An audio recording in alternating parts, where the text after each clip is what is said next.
이 시간 우리 하나님의 말씀은 유다서 1장입니다. 17절부터 25절까지 제가 봉독을 해드리도록 하겠습니다. 유다서 1장 17절부터 25절 말씀까지가 되겠습니다. 사랑하는 자들아, 너희는 우리 주 예수 그리스도의 사도들이 미리 한 말을 기억하라. 그들이 너희에게 말하기를 마지막 때에 자기의 경건하지 않는 정욕대로 행하며 조롱하는 자들이 있으리라 하였나니, 이 사람들은 분열을 일으키는 자며 육에 속한 자며 성령이 없는 자니라. 사랑하는 자들아, 너희는 너희의 지극히 거룩한 믿음 위에 자신을 세우며 성령으로 기도하며 하나님의 사랑 안에서 자신을 지키며 영생에 이르도록 우리 주 예수 그리스도의 긍휼을 기다리라. 어떤 의심하는 자들을 긍휼히 여기라. 또 어떤 자를 불에서 끌어내어 구원하라. 또 어떤 자를 그 육체로 더럽힌 옷까지도 미워하되 두려움으로 긍휼히 여기라. 능히 너희를 보호하사 그침이 없게 하시고 너희로 그 영광 앞에 흠이 없이 기쁨으로 서게 하시니, 곧 우리 구주 홀로 하나이신 하나님께 우리 주 예수 그리스도로 말미암아 영광과 위엄과 권력과 권세가 영원 전부터 이제와 영원토록 있을지어다. 아멘. 기도하겠습니다. 자비롭고 은혜로우신 아버지 하나님, 감사합니다. 오늘도 사랑하는 주의 성도들을 부르셔서 살아계신 하나님을 예배하게 하시고 이 시간 주의 말씀을 청종할 수 있는 은혜를 베풀어 주심을 감사를 드립니다. 주의 말씀이 선포될 때에 우리의 마음의 문을 여시고 길을 여셔서 주의 말씀을 심중 깊은 곳에서부터 아멘, 아멘으로 화답케 하옵소서. 갈pan 심령으로 주의 말씀을 받을 때에 말씀을 깨달을 수 있는 지혜로운 마음도 우리에게 허락하여 주옵소서. 예수님 이름으로 기도함나이다. 아멘.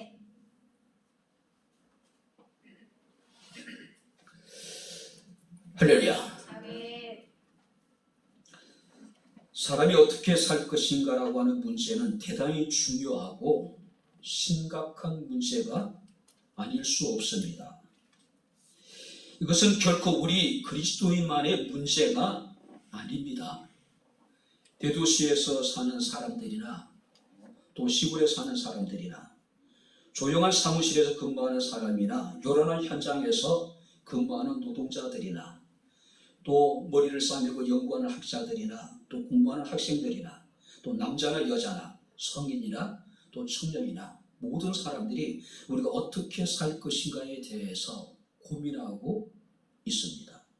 근데 문제는 이 문제에 대해서 그 누구도 명확하게 대답을 하거나 이 문제에 대해서 해결책을 제시하는 사람은 아무도 없다라고 하는 사실입니다.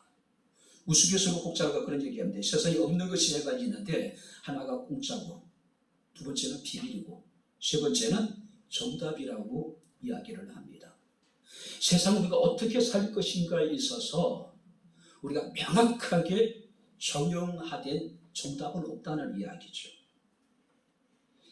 이런 현실 속에서 우리가 자세히 보게 되면 우리는 두 종류의 삶의 형태를 우리가 발견하게 됩니다. 바로 첫 번째는 이 세상의 것, 다시 말해서 땅의 것만을 생각하고 땅의 것만을 추구하는 육적인 삶을 살아가는 사람들이 있습니다. 두 번째는 이의 것을 생각하고 이의 것을 찾는 영적인 삶을 살아가는 사람도 있다는 겁니다. 자, 많은 사람들은요, 어떻게 살 것인가에 대해서 잘 살기를 원하고 있어요. 근데 우리 그리스도인들은 단지 잘 사는 것이 아니라 잘 살기를 원하고 있는 사람들이에요. 자, 잘 산다는 것은 풍족하게 산다는 것이고, 잘 사는 것은 바르게 사는 겁니다.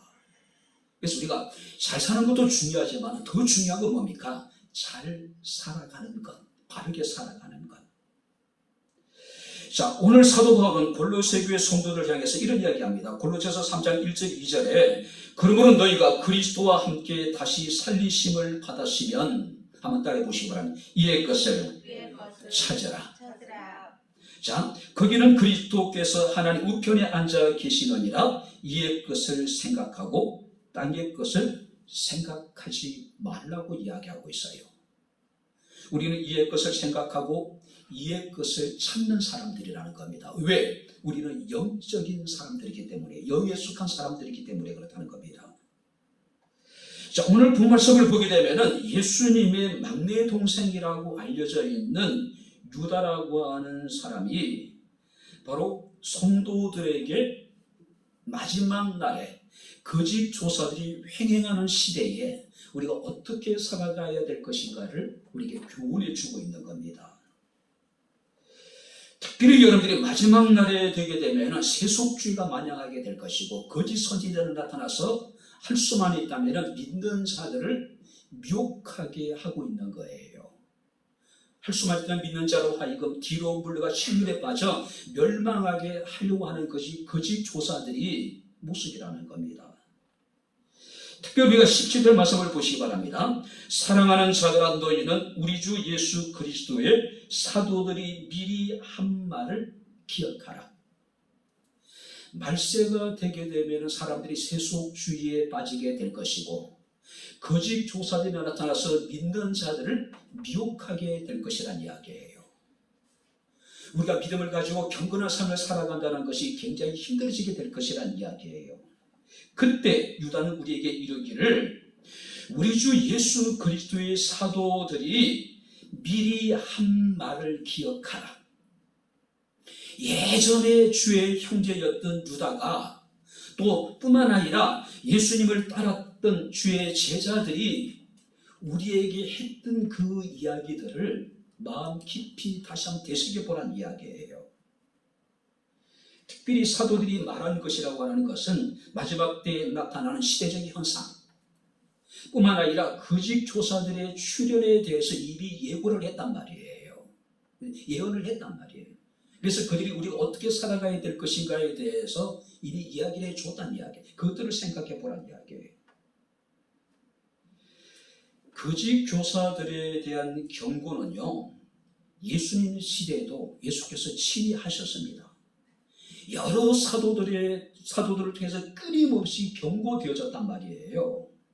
이 마지막 때 거짓을 횡행하는 이 시대에 우리가 살아가기 위해서는 무엇보다도 우리 주 예수 그리스도의 사도들이 미리 한 말들을 우리가 기억하는 겁니다. 다시 말해서 하나님의 말씀을 우리가 기억하고 그 말씀을 우리가 순종하며 살아가는 것이라고 하는 거죠.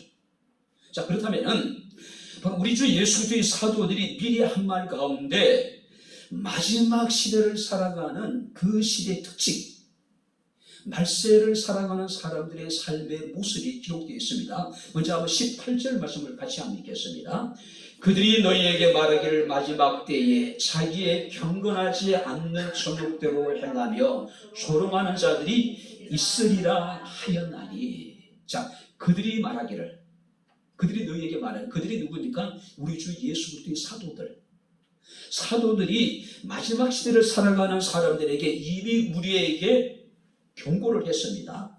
그때는 자기의 경건하지 않는 정욕대로 행하는 자들이 횡행하게 될 것이다. 경건이라고 하는 것은 말씀을 쫓아 행하는 삶입니다. 그렇다면 경건하지 않는 정욕대로 행한다고 하는 것은 하나님을 두려워하지 않고 자신의 마음에 있는 생각대로 행하는 것, 이것이 경건하지 않는 정욕대로 행하는 사람들의 모습이라는 거죠. 우리가 사사시대를 특징 짓는 말씀이 있죠. 자기 소견에 옳은 대로 행하였더라. 이게 뭐냐면은 정욕대로 행하는 삶이에요. 자신의 눈에 보기 좋은 대로, 자신의 마음에 원하는 대로, 그 속에는 하나님을 두려워하는 마음이 없는 겁니다. 특별히 우리가 16절 말씀을 보게 되면은 정욕대로 사는 사람들의 어떤 모습이 나타나 있는데, 이 사람들은 원망하며 불만을 토하며 그 입으로 자랑하는 말을 하며 이익을 위하여 아첨을 한다라고 이야기를 하고 있어요. 그래서 우리가 갈라디아서 5장 21절 말씀하니까 이들은 하나님의 나라를 유업으로 받지 못할 것이라고 이야기하고 있습니다. 이 시대는요, 사람들이 경건을 따르지 않고 정욕대로 행하는 시대라는 이야기예요.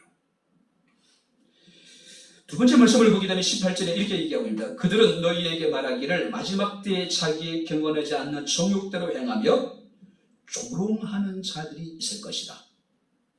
자, 여기서 조롱이라고 하는 것은 사전적인 의미로 다른 사람을 속이고 희롱하거나 농락하는 것, 또 실없는 말로 시시덕거리는 것, 이것이 사전적인 의미로서의 조롱이에요.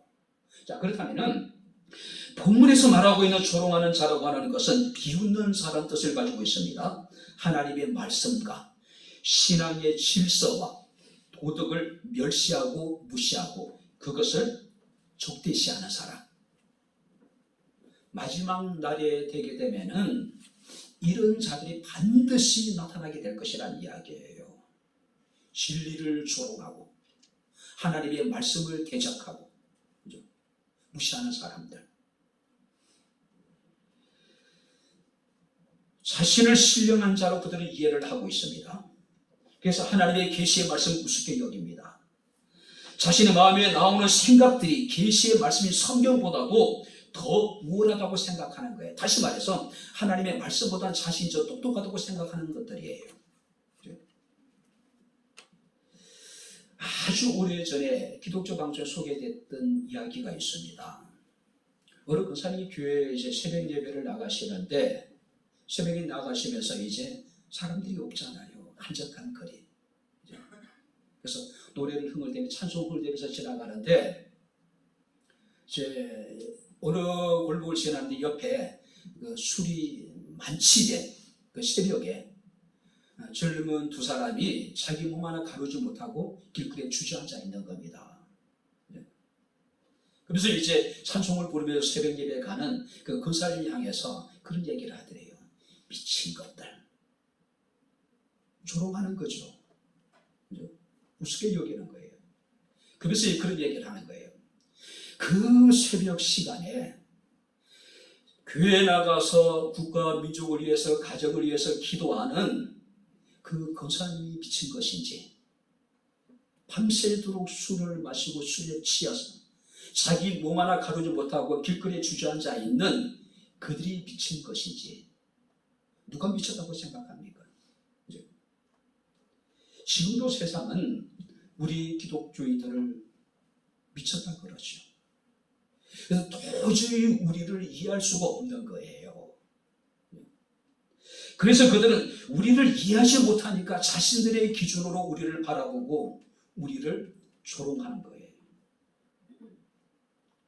자신들이 좀 더 우월적인 존재로 생각하는 겁니다. 자신들이 신령하다고 생각하는 거예요. 자신들이 좀 더 똑똑하다고 생각하는 거예요. 바로 말세가 되게 되면은 참된 것을 조롱하는 자들이 반드시 나타나게 될 것이라는 이야기예요. 뿐만 아니라 19절 말씀을 보게 되면은 이 사람들은 분열을 일으키는 자며 육에 속한 자며 성령이 없는 자다. 자, 여기서 분열을 일으킨다라고 하는 것은 당파를 만들고 개파를 만들고 자기 사람을 만든다는 거예요. 한국 사회는요, 극심한 양극화 현상이 나타나고 있죠. 보수와 진보, 가진 자와 가지지 못한 자, 남자와 여자, 기성세대와 청년세대, 또 지역 간의 어떤 갈등, 계층 간의 어떤 갈등 등등. 그죠? 지금은요, 전 세계가 국가 이기주의입니다. 이게 만연되어져 있어요. 함께 우리가 힘을 모으고 지혜를 모아도 모자랄 판에 사사건건 서로에 대해서 끊임없이 우리는 불신을 조장하고 우리는 분열을 획책하고 있어요. 그 중심에 한국의 정치 지도자들이 있습니다. 언론들이 있어요. 교회도 마찬가지입니다. 이런 분위기 지금 편성해 있는 거예요. 목회자를 가름하는 데 있어서 천하람이 무슨 관계가 있고 세월하고 무슨 관계가 있습니까? 천하람을 어떻게 보냐에 따라 세월을 어떻게 보냐에 따라서 목회자들도 좌파고 우파고 빨갱이고 이렇게 지금 구분되어지고 있는 거예요. 참 기가 막힌 현실이잖아요. 은연중에 목회자끼리 묻습니다. 천하람 이야기가 나오고 세월 이야기가 나오면 제 생각을 이야기하면 이상한 눈으로 바라보는 거예요. 마치 황상도 목사가 빨갱이처럼. 실제적으로 제가 좌파란 이야기도 들었어요. 왜 제가 좌파인지 모르겠어요. 그죠? 바로 분열을 일삼습니다. 양극화가 시간이 지날수록 심화되어지고 있는 거예요. 어째 우리 사회는 진영 논리에 사로잡혀서 옳고 그름을 판단할 수 있는 능력을 상실해버린 것 같아요. 맹목적입니다. 그죠? 목회자도 마찬가지예요. 성도들도 마찬가지예요. 이것이 마지막 날에 나타나는 시대상이라는 이야기죠. 뿐만 아니라 우리가 19절 말씀을 보게 되면 이 사람들은 분열을 일으키는 자며 육에 속한 자며 성령이 없는 자다. 성령이 없는 시대를 살아가게 될 거란 이야기예요. 여기서 성령이 없다는 얘기는 성령을 부인하고 자신의 육신을 따라서 살아가게 될 것이라는 이야기예요. 많은 사람들은 주여 주여 합니다. 성령의 충만한 삶을 이야기를 해요. 그러나 정작 우리는 어떻습니까? 성령의 감동하심을 따라서 우리가 주의 말씀 가운데 순종하지 않는 거예요. 우리가 그런 시대를 우리가 만나게 될 거란 이야기죠. 성령이 없다 보니까 철저하게 이기주의에 사로잡히는 거예요. 자, 수도권에 있는 모 두 개의 대학이 이렇게 같이 붙어 있더라고. 하나는 전문대학이고 하나는 4년제 대학이에요. 우연찮게 사이트에 들어가게 되었습니다. 근데 한 대학의 교훈이 뭐냐면은 자아의 실현이에요. 대학에서 추구하고 있는 최고의 가치, 그 대학에 다니는 학생들에게 추구하고 있는 그 최고의 가치가 뭐냐면 자아의 실현이에요. 그래 옆에 있는 대학은요, 믿음, 사랑, 봉사예요. 한 대학이 추구하고 있는 그 대학의 교육의 이념의 목표가 뭐냐면은 학생들과의 자아를 실현하게 만드는 것이고, 옆에 있는 대학은 믿음, 사랑, 그다음에 봉사. 믿음이 자신을 위한 것이라면은 사랑이나 봉사는 타인을 위한 것이잖아요. 자, 오늘 성경 말씀 우리에게 이야기를 합니다. 이 사람들은 분열을 일으키는 자며 육에 속한 자며 성령이 없는 자다. 자신을 신령한 자로 여기고 자신은 성령의 인도하심을 따라서 살아간다고 이야기를 하지만 실상 어떻습니까? 그들은 육에 속한 자로 정욕대로 행하고 조롱하고 분열을 일삼는 자들이란 이야기예요. 자, 그런 시대에 바로 이것이 바로 사도들이 우리에게 경고한 마지막 날, 이 종말을 살아가는 사람들의 실상이란 이야기예요. 자, 그렇다면 그런 시대를 살아가고 있는 우리들은 어떻게 살아가야 될 것인가? 그런 시대를 살아가면서 우리가 어떤 자세로 우리가 살아가야 될 것인가? 오늘 이제 우리가 20절부터 여러분들 21절에 우리에게 교훈해 주고 있고 또 24절부터 25절 말씀을 보니까 그런 자에게 베풀으시는 하나님의 은혜가 기록되어져 있습니다. 자, 역사학자 토인비라는 사람은 인류 역사를 도전과 응전의 역사라고 이야기를 하죠. 이것은 기독교도 마찬가지입니다. 하나님의 교회도 마찬가지예요. 끊임없는 어둠의 세력으로부터 도전, 그 다음에 이에 대해서 우리 믿는 사람들은 대응해 왔잖아요. 그리고 치열하게 싸워가면서 오늘날까지 교회가 바로 살아있는 겁니다. 자, 교회 안에 몰려 들어온 거짓 교사들은 성령의 역사를 부정하고 정욕대로 행하고 참된 진리를 조롱하고 그들은 할 수만 있다면은 우리를 분열시키려고 해요. 아무리 우리나라에는 뛰어난 지도자가 오더라도 현실적 우리나라는 반쪽밖에 지지받지 못하는 우리는 양극화 시대를 살아가는 극단적인 그런 모습을 보게 됩니다. 인정하지 않는 거예요. 절대적으로. 할 수만 있다면 서로에게 흠집을 내서 서로를 분열시키는 겁니다. 그리고 그것을 통해서 자신의 정치적인 이해를 얻으려고 하는 거예요.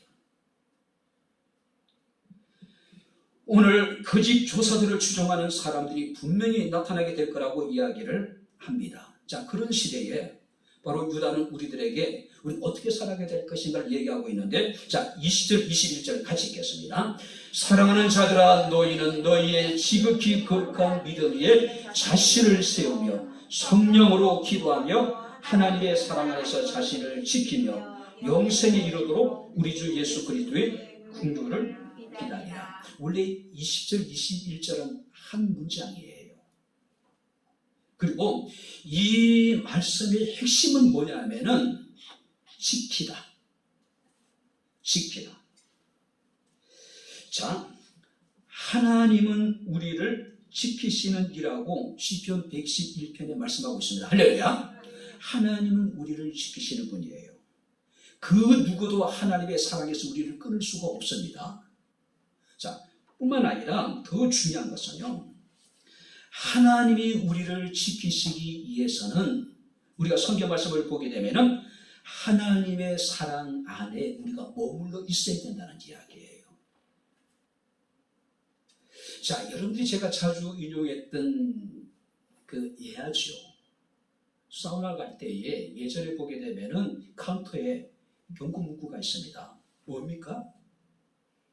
귀중품은 주인에게 맡기십시오. 맡기지 않는 것은 책임지지 않습니다. 자, 여기서 20절, 21절의 이 핵심적인 단어는 지키다라는 이야기예요. 근데 하나님 우리를 지키시는 분이고 그 누구도 하나님의 사랑에서 우리를 끊을 수가 없습니다. 근데 하나님의 지키심을 잊기 위해서는 먼저 우리가 하나님의 사랑 안에 머물러야 된다는 거죠. 하나님의 사랑 안에 머물기 위해서 자기 자신을 지켜야 된다는 거예요. 자기 자신을 지킬 의지가 없이 하나님의 사랑 안에 내가 머물고자 정말 희나는 노력을 해야 된다는 이야기예요. 그런 사람들에게 하나님이 그들을 지켜주실 것이다. 지켜주실 것이다. 자, 그렇다면 구체적으로 우리가 하나님 안의 사랑에 거하기 위해서는, 하나님 안에 우리가 머물기 위해서는, 자, 우리가 어떻게 될까요? 자, 20절 말씀을 우리 다시 한번 같이 읽겠습니다. 사랑하는 자들아, 너희는 너희의 지극히 거룩한 믿음 위에 자신을 세우며 성령으로 기도하라. 말세가 나타나게 되면 사람들이 정욕을 따라 행하게 될 거라고 이야기를 하고 있습니다. 사람이 참된 진리를 조롱하는 시대에 접어들게 될 것이라고 이야기를 하고 있습니다. 뿐만 아니라 그들에게 성령이 없습니다. 그런데 성경 말씀에 그런 시대를 살아가면서 우리는 하나님의 지키심을 입어야지 우리가 살아갈 수 있다는 이야기예요. 그러기 위해서는 먼저 20절 말씀 보니까 너희는 너희의 지극히 거룩한 믿음 위에 자신을 세우라. 한번 따라해 보시기 바랍니다. 지극히 거룩한 믿음 위에 자신을 세우라. 자, 여기서 개역 개정에는 자신을 세우라고 이야기하는데 원문은요, 개인이 아니라 교회를 말하는 거예요. 지극히 거룩한 믿음 위에 하나님은 교회가 세워지기를 원하고, 하나님 우리 가정이 세워지기를 원하고, 하나님은 우리가 든든히 세워지기를 원하고 계신 거예요. 여기서 세우란 이야기는 건축하라. 이것은 성도 한 사람 한 사람이 서로 협력해서 거룩한 믿음 위에 하나님의 교회를 아름답게 세워나가라, 건축해 나가라는 이야기예요. 여러분들이 건축의 3대 구성 요소가 있습니다.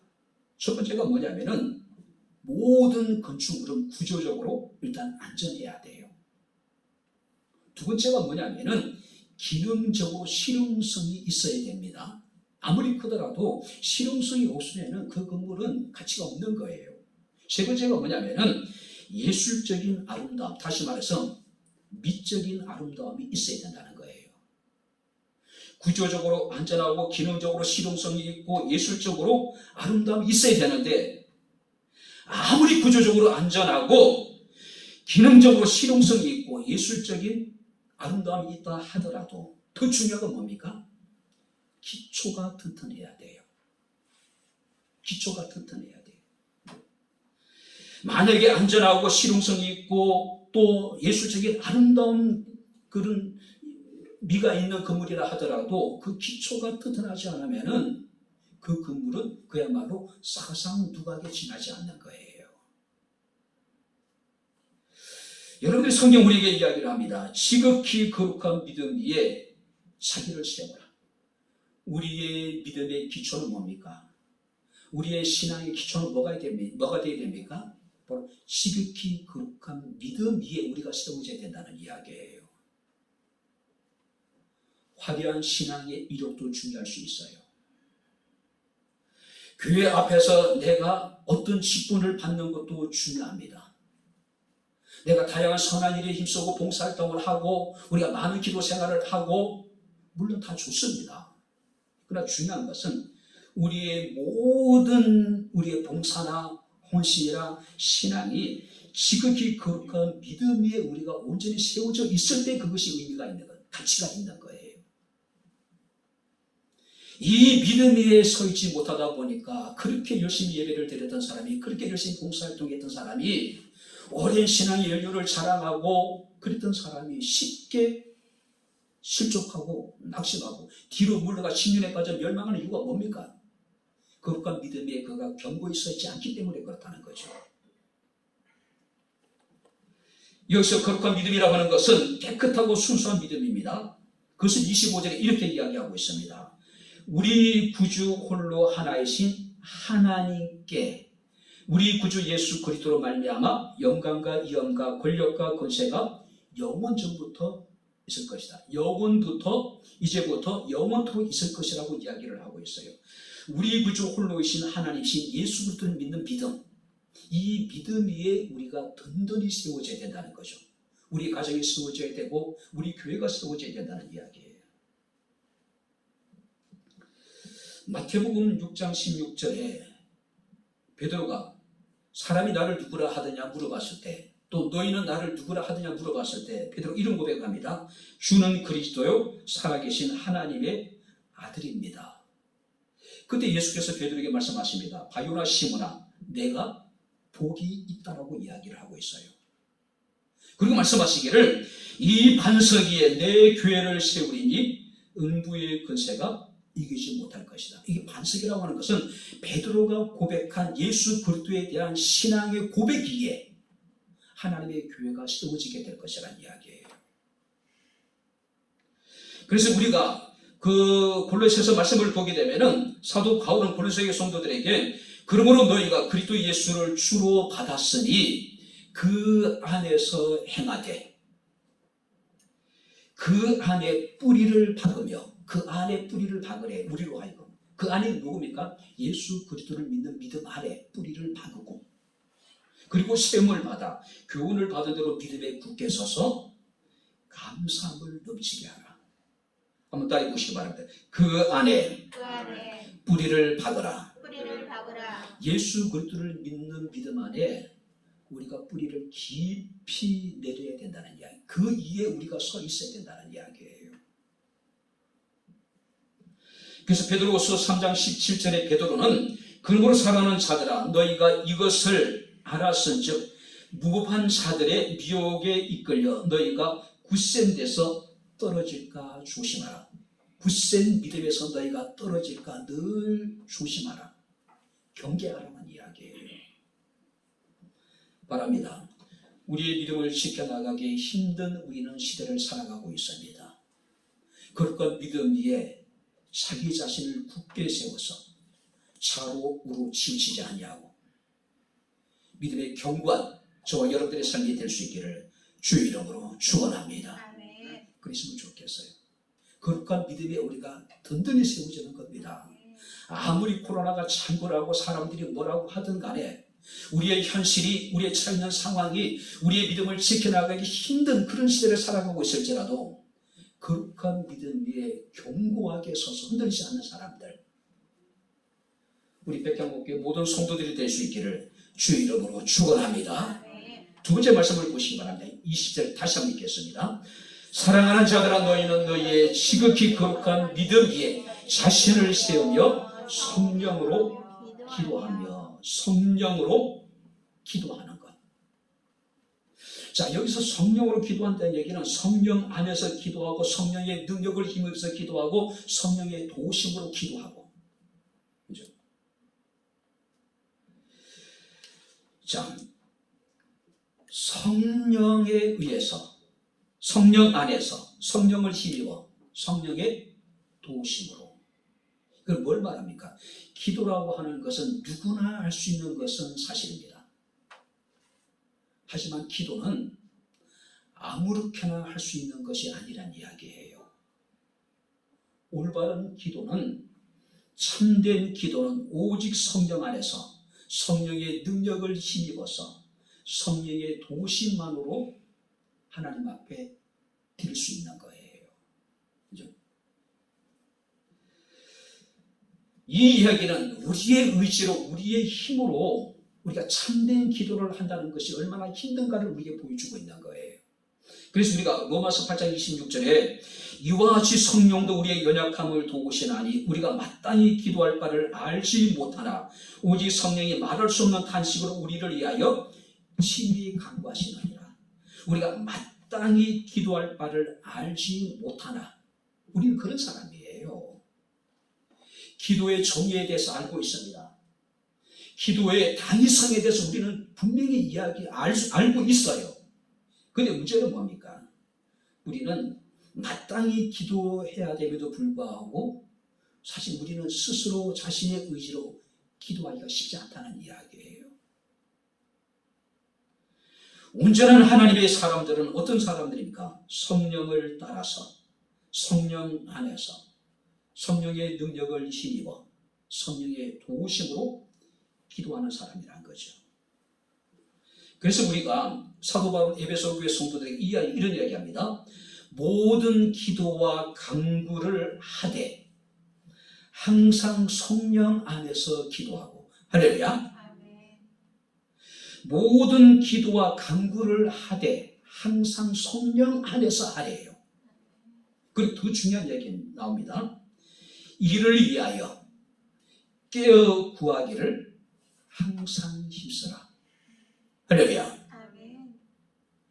우리의 모든 기도와 간구를 끊임없이 해야 된다는 거예요. 그런데 그 기도와 간구는 성령 안에서 하라는 이야기예요. 그리고 이것을 위해서, 우리가 성령 안에서 기도하기를 위해서 항상 깨어서 구하기를 힘을 써라. 그죠? 그러니까 우리가 성령 안에서 기도한다라고 하는 것은 내가 입술 열어 하나님 앞에 무릎 꿇고 기도하는 순간에 내가 성령으로 인하여 기도하는 것이 아니란 이야기예요. 그럼 어떻게 됩니까? 이것을 위해서 깨어 구하기를 항상 힘을 써야 된다는 이야기예요. 힘을 써라.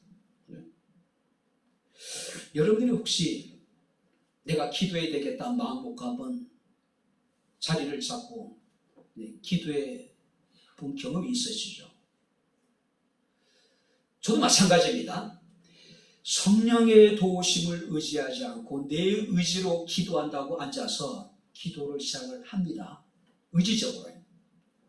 근데요, 정말로 몇 시간 한 것 같은데, 꽤 한 것 같은데, 시간을 보면 어떻습니까? 채 5분을 넘지 않을 때가 얼마나 많은지 몰라요. 내 의지로, 내 힘으로 기도한다는 것이 그만큼 힘들어요. 내 의지로 기도하고 내 힘으로 기도하면 어떻습니까? 내가 무엇을 구해야 될지 기도 제목이 생각나지 않아요. 그러나 우리가 성령으로 기도하게 되면은 성령께서 우리가 무엇을 위해서 기도해야 될지, 우리가 어떻게 기도해야 될지를 성령께서 우리에게 알게 하셔요. 그리고 우리가 기도할 수 있는 힘도 주시고 우리가 기도할 수 있는 능력도 주시고, 그래서 사람들은 성령 의지에서 기도하는 사람들을 보게 되면은 1시간, 2시간, 3시간, 4시간을 기도해도 자신도 모르는 거예요.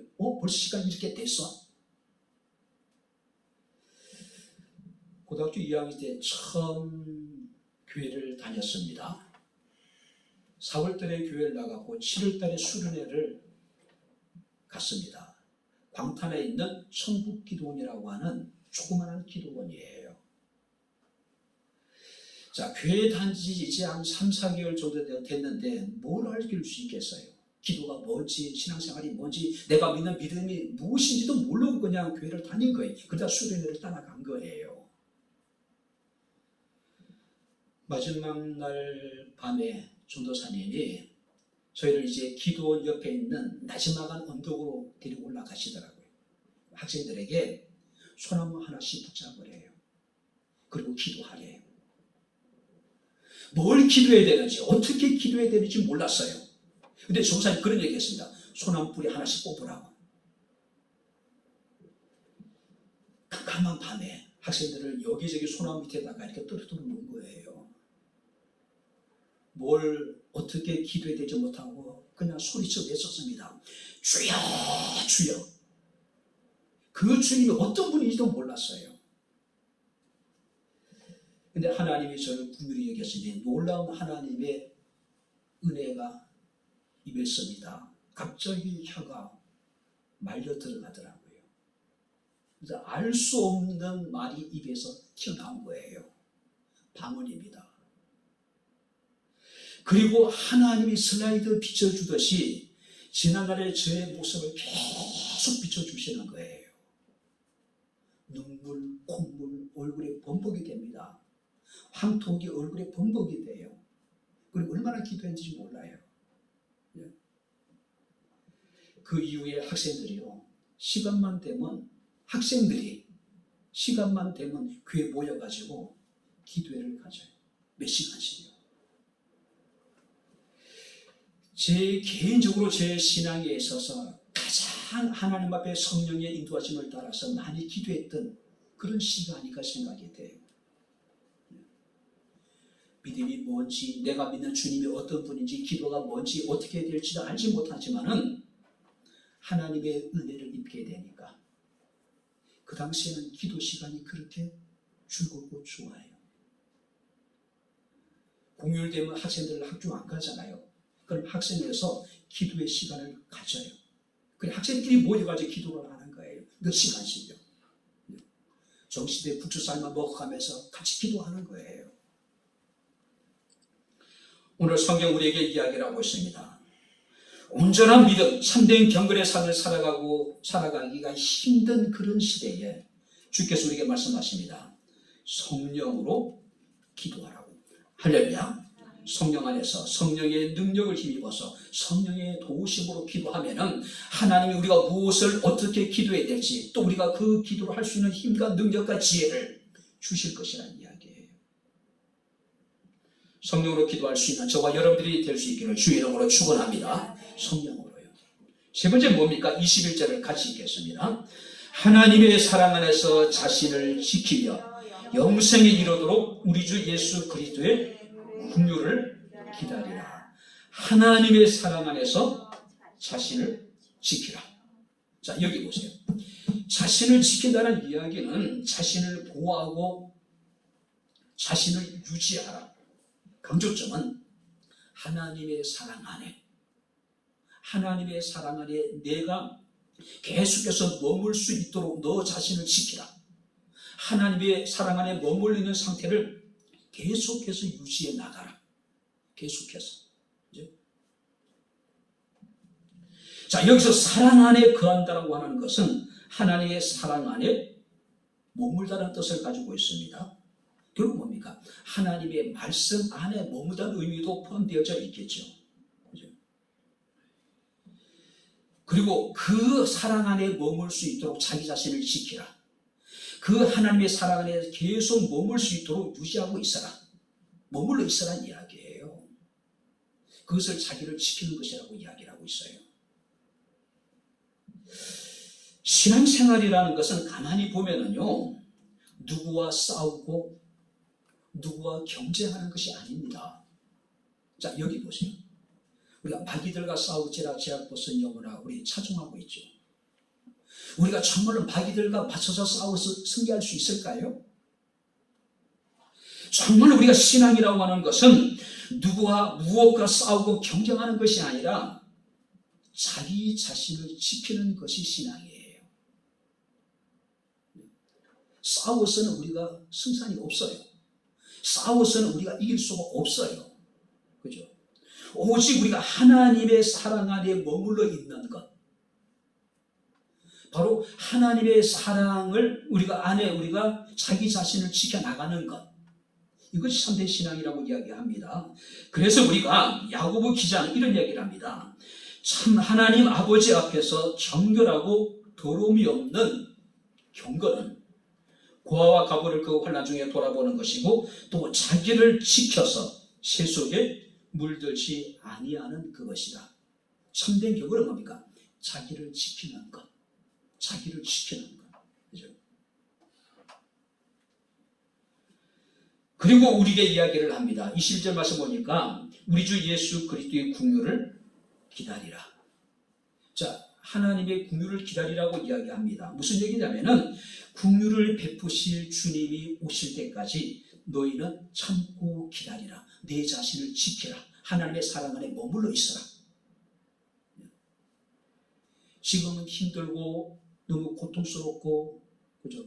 말할 수 없는 우리의 어떤 어려운 형편 앞에 좌절하고 낙심할 수밖에 없지만은 너희는 늘 하나님의 사랑 안에 머물러 있어라. 너에게 긍휼을 베푸실 주님이 오실 때까지 너희는 참고 지금 기다리고 있으라는 이야기예요. 뿐만 아니라 우리가 성경에 이렇게 이야기를 합니다. 바로 오늘 22절 말씀 보니까 어떤 의심하는 자들을 긍휼히 여기라. 너희가 너희에게 긍휼을 베푸실 주님을 우리가 기다리며 참고 인내하는 것처럼, 너희가 하나님의 긍휼을, 주님의 긍휼을 잊기를 원하는 것처럼 너희도 여기 보니까 두려워하는 자들, 그러니까 믿음을 의심하고 하나님에게서 떠난 자들을 긍휼히 여기고 그들로 구원에 이르도록 하라고 지금 이야기하고 있는 거예요. 바로 이런 사람들에게 우리 주께서 24절 말씀을 보시기 바랍니다. 능히 너희를 보아사 거침이 없게 하시고 너희로 그 영광 앞에 흠이 없이 기쁨으로 서게 하실 것이다. 이런 자들을 하나님께서는 보호해 주시고, 이런 자들을 하나님께서는 거침이 없게 하시고, 이런 자들을 마지막 날 하나님 앞에 우리가 서서 심판을 받게 될 때에 기쁨으로 서게 하실 것이다. 자, 여기서 이런 자들이란 어떤 자들입니까? 거룩한 믿음 위에 자기 자신을 든든히 서게 하는 사람, 성령으로 기도하고 하나님의 사랑 안에서 자기 자신을 지키는 사람들을 하나님은 능히 보호하시고 거침이 없게 하시고 그 영광 앞에 흠이 없이 기쁨으로 서게 하실 것이다. 자, 여기서 하나님은 능히 우리를 보호하실 수 있는 하나님, 할렐루야. 그리고 하나님 우리를 거침없게 하신 하나님. 자, 여기서 거침이 없다라고 하는 이야기는요, 신약성경에 유일하게 오늘 여기에만 표현되고 있습니다. 잘 달리는 경주마를 말하는 거예요. 경주마를 사용할 때 표현하는 글이에요. 거침이 없이. 그죠? 도쿄올림픽의 승마 경기를 잠시 봤습니다. 승마 경기에 보면 장애물 경기가 있잖아요. 그죠? 많은 장애물이 있어요. 기수와 또 말이 혼연일체가 되어져서 그 장애물을 뛰어넘는 거죠. 정해진 시간 앞으로 들어오면 이제 그때부터 이제 메달이 이제 결정되는 거예요. 자, 여기서 거침이 없다고 하는 것은 비록 우리에게 장애물이 있다 하더라도 하나님이 우리 앞서 행하시며 우리의 길을 인도하시고 우리의 길을 지도하실 뿐만 아니라 그 장애물을 제거해 주셔서 장애물이 없는 것처럼 거침없이 우리가 달려나갈 수 있게 해주겠다. 할렐루야. 아멘. 하나님은 우리를 거침없게 하시는 하나님이십니다. 할렐루야. 살아가다 보면 분명히 삶에 문제가 있고 위기가 찾아오고 여기저기 장애물들이 지뢰처럼 우리 발 앞에 깔려 있어요. 그런데 하나님이 우리에게 말씀하십니다.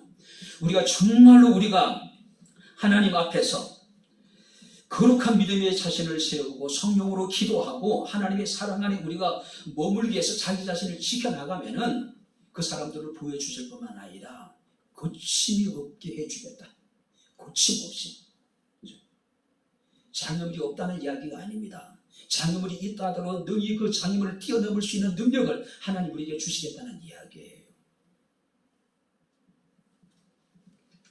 뿐만 아니라 하나님께서는 우리에게 말씀하시기를 영광 앞에 흠없이 기쁘게 서게 하고 마지막으로 주님께서 이 땅에 오셔서 우리를 심판하시게 될 때에 다른 사람들은 두려움과 공포에 사로잡히게 되겠지만은 우리들은 바로 기쁜 마음으로 하나님 심판 앞에 서게 된 것이라는 이야기예요. 기쁨을 하나님 앞에 서게 될 것이라는 거죠. 그래서 웨스트민스터 소위를 문답 1번에 보게 되면은 인생의 제일 되는 목적이 무엇입니까? 묻고 있습니다. 하나님을 영화롭게 하고 그를 인해 영원토록 즐거워하는 것. 우리 인생의 가장 큰 목적이 뭐냐면 하나님을 영화롭게 하고 하나님으로 인하여서 즐겁게 살아가는 것. 그죠?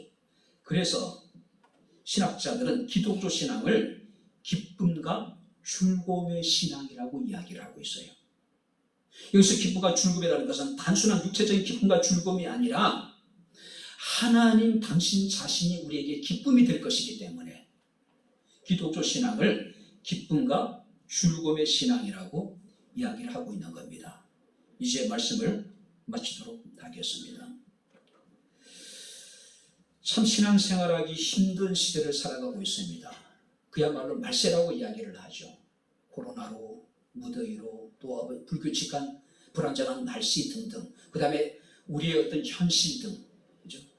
그런 시대를 살아가고 있는 사람들에게 바로 유다는 우리 주 예수 그리스도의 선지자들이, 사도들이 예전에 했던 말들을 기억해라. 이미 우리가 살아가고 있는 이 시대의 이런 여러 가지 모습들은 이미 예언되어져 있는 것들이란 이야기예요. 거룩한 믿음 위에 자신을 든든히 세우고 성령으로 기도하고 하나님의 사랑 안에서 자기를 지키며 하나님의 긍휼을 기다리고 그리고 다른 사람들을 긍휼히 여기고 그들을 구원하기에 힘쓰는 사람들, 하나님이 그런 자를 능히 보호하시고 그런 자들을 거침없이 달리게 하시고 그런 자들을 마지막 심판 때 하나님 앞에 섰을 때에 기쁨으로 서게 해줄 것이라고 말씀하고 있습니다. 이 하나님의 은혜가 우리의 삶 가운데 함께 할 수 있기를, 우리 가정 가운데, 우리 교회 가운데 함께 할 수 있기를 주의 이름으로 축원합니다. 기도하겠습니다. 하나님 아버지, 하나님의 은혜와 사랑을 진심으로 감사합니다.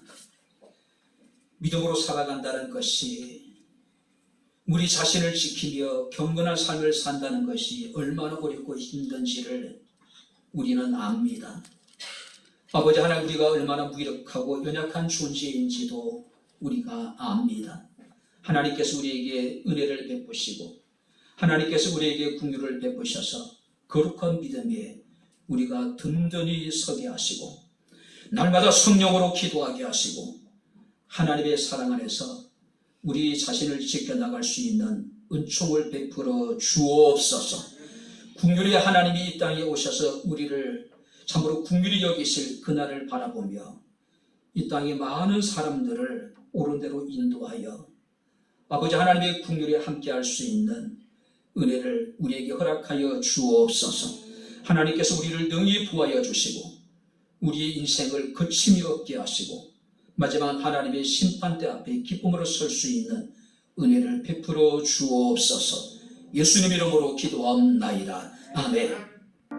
이제는 우리 주 예수 그리스도의 은혜와 하나님의 크신 사랑과 성령님의 교통 교전의 충만 역사 인도하심이 살아계신 하나님을 영과 진리로 예배한 주의 사랑하는 모든 성도들 머리머리 위에 저들의 가정과 직장과 사업장과 이 교회와 이 나라 이 민족 위에 지금부터 영원토록 함께 있을지어다. 아멘.